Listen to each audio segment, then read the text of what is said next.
The four temperaments/types of personalities. While it may seem like personality types are just a way to determine whether you're an extrovert or an introvert, there are actually 4 different types of personalities that fall into 4 different categories. In this video, we'll be discussing each of these personality types and then offering helpful advice on how to interact with people who exhibit each type so that you can have more successful interactions in the future.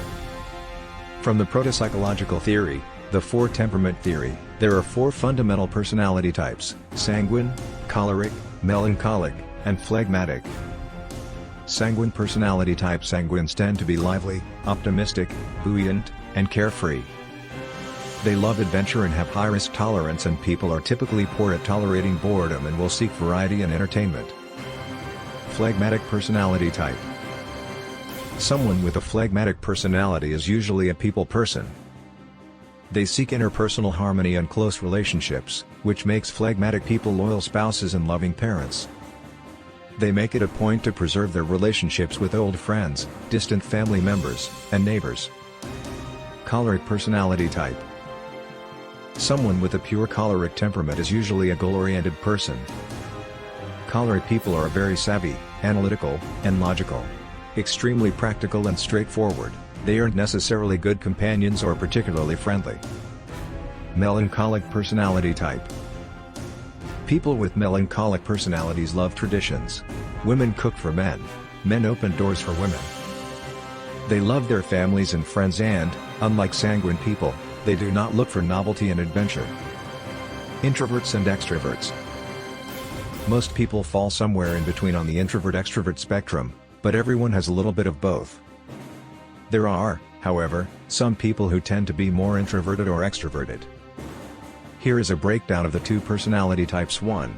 Introverts. These individuals enjoy being alone and like quiet environments. They are often creative and reflective thinkers, and they recharge by spending time alone with their thoughts. 2. Extroverts. These individuals crave social interaction and generally find themselves energized when surrounded by others. They can often be seen at large parties, big groups, and other events where there's plenty of social interaction happening around them. Sensors, intuitives and feelers. Part 1. We all have different personality types that make us who we are. And while there are many different ways to classify personalities, I want to focus on the 4 main types: sensors, intuitives, feelers and thinkers. Sensors are the type of people who like to live in the moment and take things at face value. They're practical and down to earth, and they like to gather information through their 5 senses. Intuitives are more abstract thinkers. They tend to look beyond what's immediately in front of them, often noticing patterns and connections that others might miss. In contrast, feelers are empathetic listeners who place a high value on relationships with other people. Finally, thinkers spend most of their time thinking deeply about a problem or idea before coming up with an answer or solution. In my next post, I'll be discussing how each personality type thinks and feels about themselves as well as others around them. Judgers and perceivers. Each type has its own strengths and weaknesses. Judgers are logical and organized. They like to have things planned out and prefer to stick to routines. Perceivers are spontaneous and adaptable. They like to go with the flow and prefer to keep their options open. Thinkers are independent and analytical.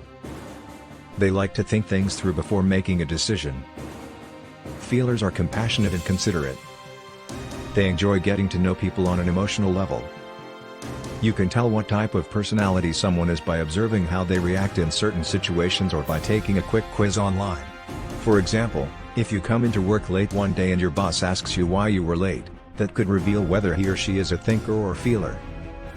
If your boss was a thinker who likes to plan everything out, he would ask why you were late so that he could make sure it doesn't happen again.